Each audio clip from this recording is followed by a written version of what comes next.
I will say a little bit further than where you're at is where the story has started to get really good for me. Is it because of the character, that angle? Yeah, yeah. I kind of felt that. I was like, are they gonna like disclose that I'm kind of being a piece of shit? So I haven't gotten that far, but I do think that it's important to let you guys know that this is shared screens impressions of Armored Core 6, The Fires of Rubicon.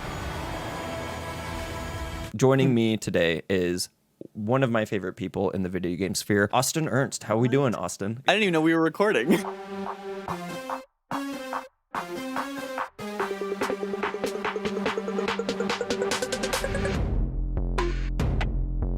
So today we're talking about Armored Core 6. To give some backstory, Armored Core 6, I'm sure most of you know, is made by FromSoftware, the people who released Elden Ring, but more importantly, they made Sekiro. The combat designer made Sekiro a couple years ago, and I think that is very important to bring up because this is very different gameplay loop-wise than any of the Dark Souls games, but I do think it's most similar to Sekiro. So, Austin, kind of give me a little bit of backstory on you and FromSoftware. Nothing. That's my background. They've always been too daunting for me. The one I want to give a go because people just do not shut up about it is Bloodborne. I have it on my PS5. It's downloaded. I've never played, but that's like if I were to jump into anything, that's probably would be the first one. That's my favorite still. It's the first one I beat. I think it's my favorite video game of all time. So glad to hear you say. Yep. Yeah. I do think they have gotten better at making video games since then. But what do you think of Armored Core 6? I think it rips. I think it's really Hell good. yeah. I think Hell it's like, okay, because I'm not a mech person, like at all. Me neither. Like, Me neither. like they've always been something I'm like, oh, that's cool. Like I can see how people can get into that in the world of that and the Evangelion kind of stuff. Like I can at least fathom why that's cool. But for me, I was always like, you guys enjoy that. I'm happy for you. But yeah, it's never really been my thing. But getting into the combat loop of Armored Core has really just hooked me. So that's where I'm at.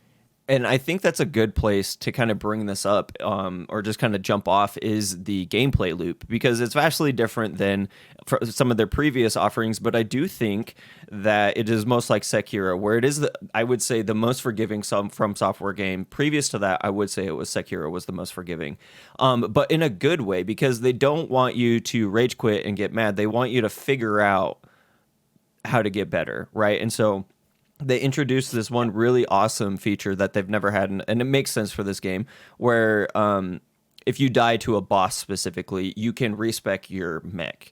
And it is the tits, dude. Like, not having to, like, pull out and, like, maybe this will work. Like, you can directly, like, see how each gun is going to affect them.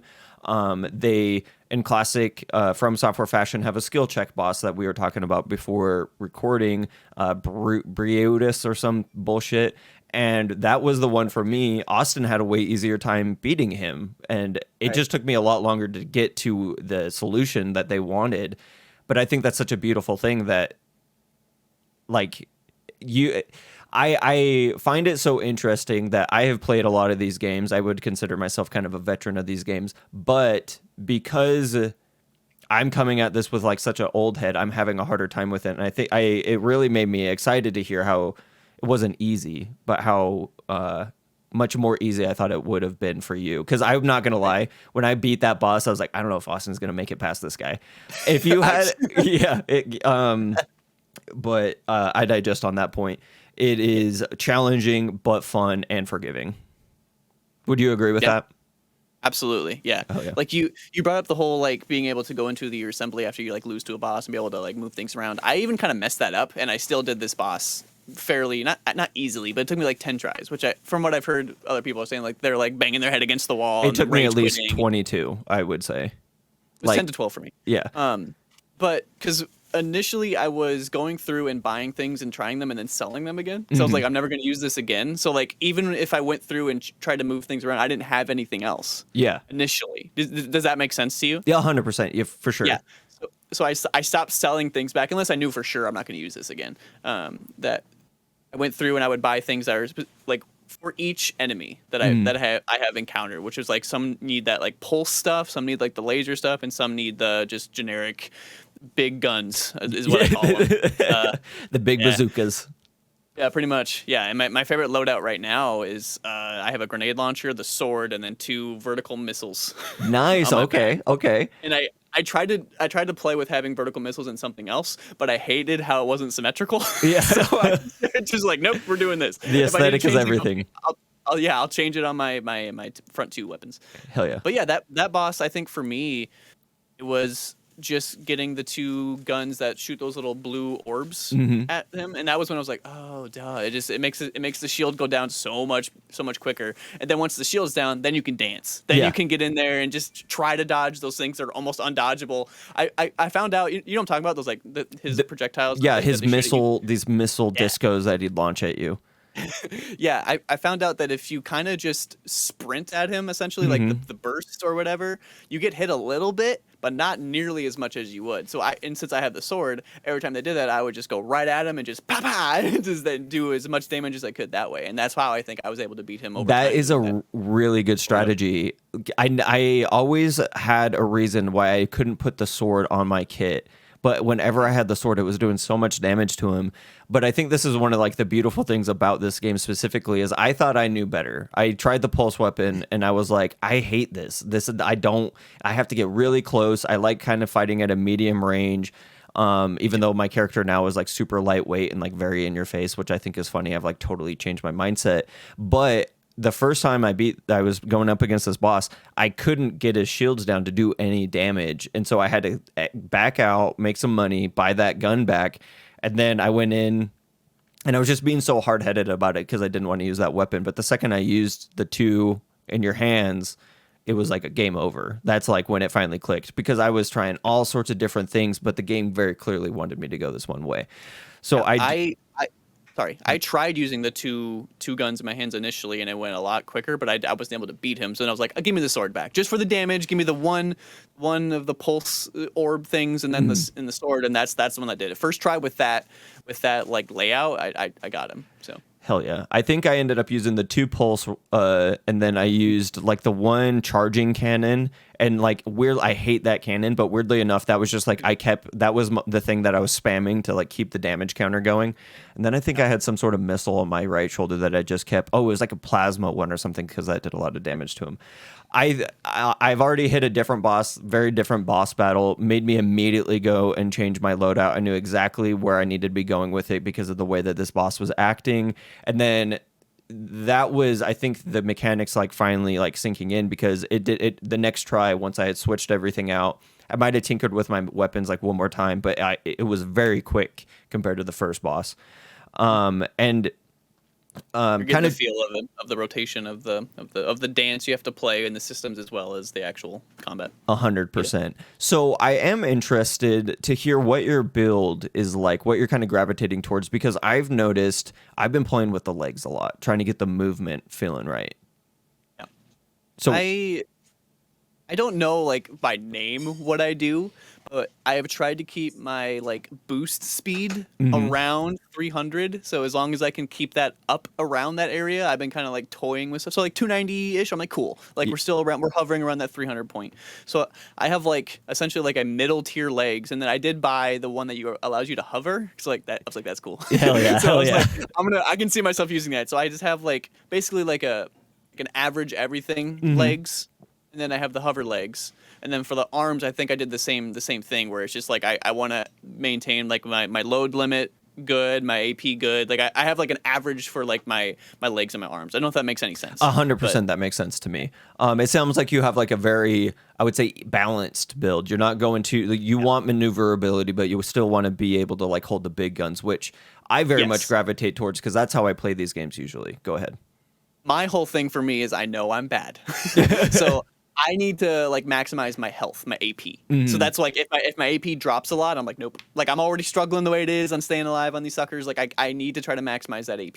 So that's what I kind of focus on. Like if that only drops a little bit, I'm like, okay, I can make this work. Or if it goes up, I'm like, hey, I'm doing that. Like even with the arena, which we haven't talked about, which we'll probably get back around to. you earn these little chips that you can like upgrade certain aspects of your character. I literally put all of mine into like damage mitigation just because I wanted to just stay alive. Just give me a little bit more time to figure this crap out, because that's how I play. That's how I approach bosses. It's like the first like 3 or 4 attempts is just me kind of like testing waters. Yeah, Just feeling kinda, them like, out, getting seeing the rhythm and everything. Exactly. So me having more, even if it's like a 5 to 10 seconds, more time to just kind of dance and try to feel out their moves and their rhythm there. That helps me understand what I'm supposed to do. So that's what I always focus on, is basically just give me a giant thing of health, but I don't want to be super slow, because you can use like the tank legs or whatever. And I'm like, like I'd rather not. Also, I think it looks stupid. Yeah, in a mech game, like I appreciate, like there's builds that are like very badass with those tank legs. But I'm sorry, I want something bipedal because that's the fantasy I'm trying to fulfill right now. I totally get it. Also, I'm like, good on you for allowing that, though, because that is really cool. Yeah. Like you can just be a full-on tank. Yeah, really with cool. the arms, and yeah, it is sick. Cool. I was a build that you were doing, and then I got a set of legs from like a training, or I found a set of lightweight, or I bought a set of lightweight legs. And so I was like, I want to try a lightweight build, because there is, early in the story, you take this thing called the wall, and their homie shows up, Resty 4, and he's fast as fuck, boy, and like he's just so cool. Yeah. And I was like, I kind of want to see if I can't make one of those builds, and I feel like they did that on purpose.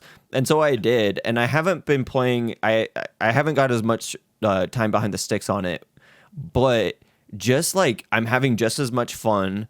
I'm adapting to, like, it's very interesting to see, like, I'm not so much attached. Like, I'll save the loadouts so that, like, I'm not attached to a specific, I want a super light, I want a medium, I want a heavy. I have, like, different builds for each kind of, like, situation I want to go into, if that makes sense. Like, how do I want to handle this? Oh, I have a AC that's a little bit more medium, so I can take that. I haven't built a heavy one yet, just because I haven't had a need to. I built, like, a really heavy medium build, but so actually, what I did too, because I bought like the super puffy out chest. Nice. Okay. Yeah. Yeah. Because I was like more AP. It's like cool, and I'm not super slow. I'm just slower. You get the like really chonky legs up top that have like the really small bottoms, because those have like a really high load rate with that top, and you like have a pretty good. I messed with that. I sold the legs because I didn't use them that much, but. Sure. You have actually dived into something that I haven't dived into yet, which is the arena. So tell me a little bit about the arena, how it works. What are your thoughts on it? Because I have been a little bit chicken shit to jump in. Oh, I did the first like 5 enemies pretty easily. Like even if I lost, like it was neck and neck the whole way. So I'm like, okay, I'll jump right back in and I'll get it done.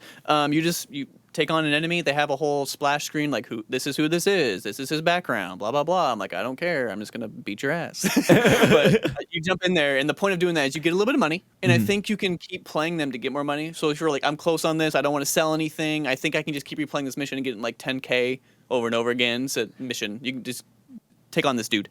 But you get these like, I don't remember what they're called, but they're like microchips that are essentially a currency to upgrade things, and that's what I jumped into, and that's why I was drawn to arena at all. But like all the systems in this game, it's all connected, because like normally in another game, like if they have I would call them side modes, where it's like arena or like just something of that ilk. I'm like, I'll probably not. I'll do like 1 or 2 times and then I'll bounce. I'll never do it again. This is all intrinsically linked to where, like, if you're struggling on a certain part in the story, just jump into arena and then do the training missions and then come back, and now you have a shit ton of money. You can play through, or you can buy all the new stuff and kind of tinker with that, or you can use the chips you earn from arena to upgrade some other stuff. Like I did, like I said, I did like damage mitigation, which essentially just makes me take less damage, and it's like that's what I need, because I need to just learn these freaking enemies. So, but yeah, so that's what I did. And right now, you said like you're stuck on a boss or whatever. I'm stuck on an arena guy. And I've only taken him on like 3 or 4 times, but I can get him down to basically 1/4 of his health, but not every time. I haven't exactly like learned exactly what it is I'm doing. Something I'm doing is working, but I haven't figured out what it is yet, because I'm not doing it every time. But yeah, so I'm stuck on an arena guy right now. Heck yeah. You're like, that's exactly what I'm going to do as soon as we're done recording this. I thought it was like strictly PvP for whatever reason. And so I just like, I'm not typically one for PvP in these types of games. I got really heavy into PvP in Bloodborne, and I never got good. Y'all are fucking crazy. And so now knowing what it is, and it's more of this like 1v1, more like boss rush type event, like that actually like really tickles my whistle. I'm not, or what's my whistle? Whatever the fuck it. It's just insert here. Yeah. Yeah. I think it really is just mano a mano with another computer controlled mech, but it's they move differently than the enemies you would normally face in the game. Like there's a few mechs you encounter throughout there that kind of move like that. Like was it Red 6 or something like that? Maybe. Yeah, Rusty 6, or maybe it was Red. It was something R, and then it was. Doesn't matter. Yeah. I think it's the same mission we were just talking about, but it's like the precursor to that. Whatever. It's when you destroy the thing, you gotta look up and fucking shoot it. Oh, okay, yeah. I forget that guy's name. I know what one you're talking about. It was Red. I could be wrong though, but yeah, because he jumps down, your handler's like, oh shit, he killed like 3 of my people. Like, don't fail. I'm like, well, that's a lot of pressure, dude. Like, you killed 3 of your people. He's probably pretty good. I was mixed. That is Red, I believe. Yeah. Yep. Yes, I think that's Red. I don't know. Mm-hmm. But after fighting him a few times, like I did it, like I think I lost the first one, but I was like, I got you, dude. I'm gonna get you next time. I just tweaked a little bit on my assembly, and I got in there and I kicked his ass.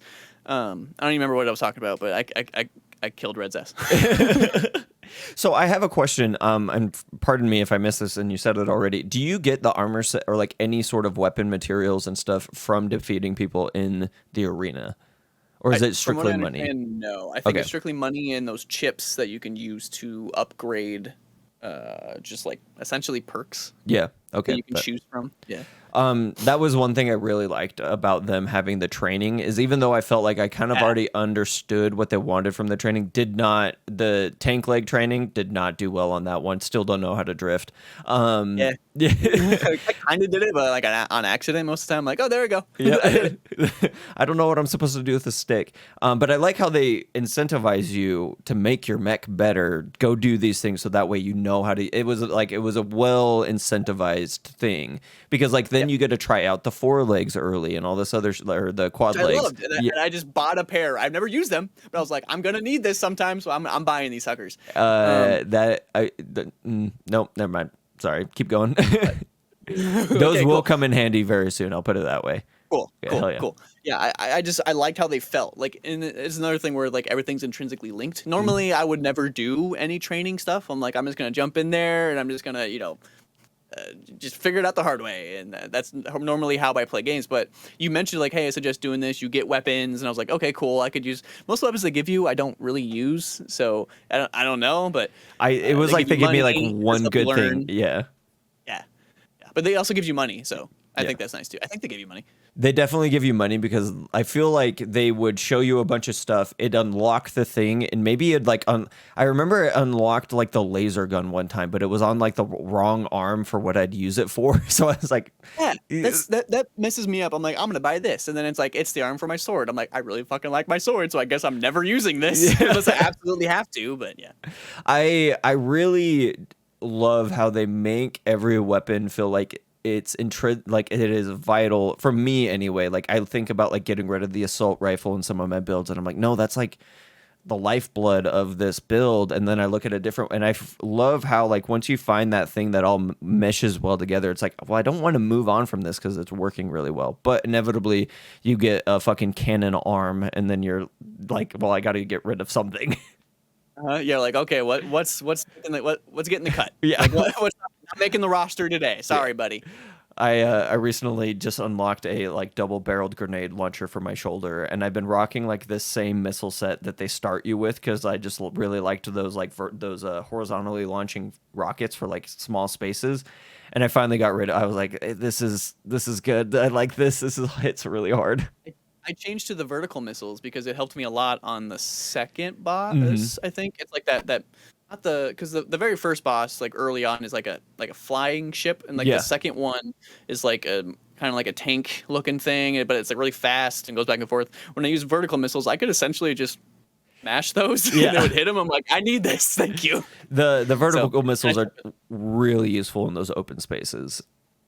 And especially against like other ACs, like if you try to use like the horizontal launching ones, they just dodge right out of the way so freaking fast. Yeah, like you have to. It's nice to just I'll fire off one of my vertical missiles, and then I'll fire off my like missile launcher essentially, and that's like a one shot. So like, they dodge that one, but then my missiles, and then I'm like, haha, I got you, bitch, and then I'll fire my other ones because they're like damaged or whatever, staggered. Then I sprint in and I use the burst. I use my sword. It's so cool.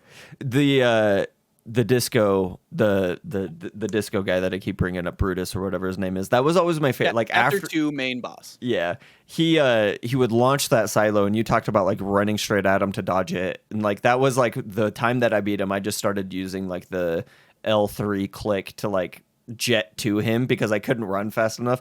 I also love how I hated. For me personally, I loved how I hated. I love how I hated the way that it looked when they were skating around and their legs weren't walking. And now when I'm playing it, if my legs are moving, I'm fucking mad. Like, just let me skate everywhere, dude. Like, it is so, it's necessary. But the one thing I will say, there's a few things about the control scheme I don't love. Like I'll accidentally use the burst and my guy's just like, nah, and I'm like, oh, didn't mean to do that. Or like to manually reload, you have to hit triangle and like the button at the same time. And I'm like, I promise you, I did the exact same thing and it worked last time. Like like the timing is just, it's like microscopic. At the stuff. And I'm like, don't do that. Like I understand you have a lot going on with the triggers and stuff, but then just take out the scan. Yeah. let like an auto scan or something, because just let me reload my weapons manually with a not weird contraption. But. And I feel like the lock on isn't hard enough. Like I do wish, like if I put the lock on where it's like gonna like for lack of a better term, the Rocket League lock on, where like the ball is always in the center of your vision. I don't like how if they dash super hard to the left, like they're all the way out. Like I get it for immersion and stuff, but as far as like, because then in my brain I'm like, all right, I need to move the stick over to the right, but then it unlocks off of them.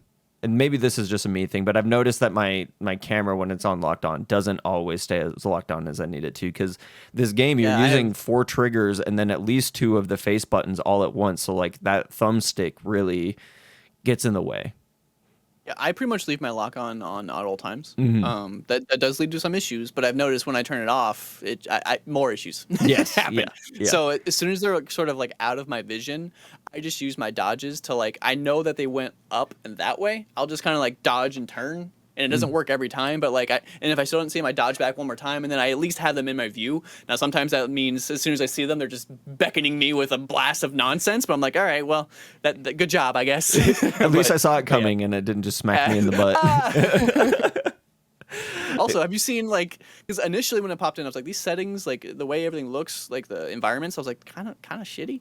But then I got used to it, and I was like, okay, some of them just like appear better. Some of them just show better on screen. I'll put it that way. Like some of the snowy environments, I was like, this is cool. And then you get into like a more metallic, I don't know, like a factory, but in this setting, I'm like, this is really cool. I like this. I like it's dark, and you kind of have to sneak, which you can sneak, which is really cool. Anyway, but some of them didn't show well. How do you feel about like the environments in this game? 100%. I do not think the environments are the strong suit of any mech game. I think of Lost Planet back in the day. I think that's one of my major criticisms of that game as well. I do think since Lost Planet. That was a early Xbox game for Old Chance, and I really liked that game. Fair enough. that was the only other mech game I played besides this one. Never played Lost Planet 2, but forgot where I was going. Yeah, I've always just felt like mech games are not as fidelically oriented, and then like add on top of that FromSoftware already has like a pretty off the wall art direction that some people don't think is the most fidelic.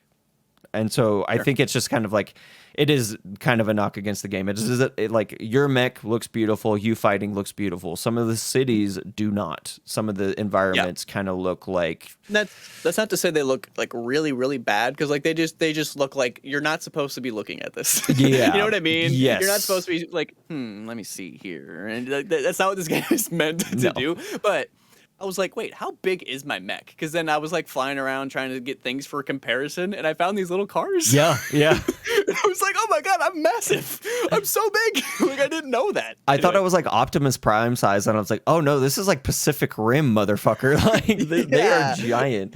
It is. When you think about how fast you're moving, that is terrifying. Oh, That is yeah. absolutely terrifying. Hundreds of miles an hour in either direction at any given time. I Right. do think that you bring up a good point, is that this game is so fast and frenetic that I do think like it's almost impossible to render that fidelity with like how fast you're dodging left and right, how many missiles are coming at you on screen, and you probably would get lost in the steak sauce. So maybe there was decisions made there, and also to make the game run smoother because of how quick you have to be with some of the reactions and everything. But I think it's definitely supported by the combat and how fast paced it is. It was just something that jumped out to me when I initially booted it up. So I don't want people to jump in initially and be like, what is that? Look at that tree. It looks like shit. Like just play the game. Yeah, it has moments of PS3 look, but it's just because you're stopping to like really critique. Like once you get moving, it is a modern gen looking game and everything. 100%. Any last thoughts before we wrap this up?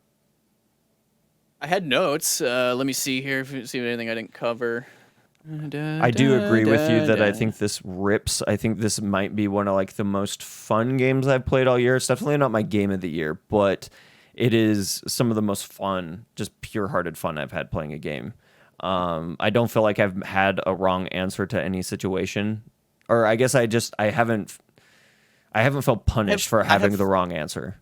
I have felt like the answer is right around the corner. Yeah. Like, it was like I'm like I genuinely feel like, okay, I'll try this. I get a little closer. I'm like, okay, well this aspect of what I just tried didn't work, but this did. So like, let me lean into heavy artillery or more of the plasma weapons or whatever.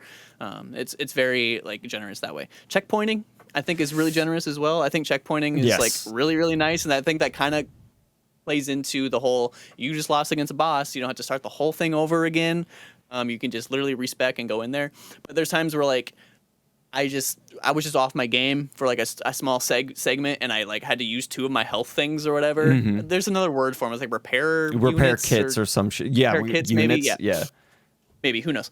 It's impossible. No, it's impossible. So I used 2 of those, and I'm like, I should use 3. I should get 3 coming back in here. So I'll get to where I know a checkpoint just triggered, and then I'll restart from last checkpoint, and then I have my 3 repair units. I'm like, haha, I outdid you, game. Been blurry.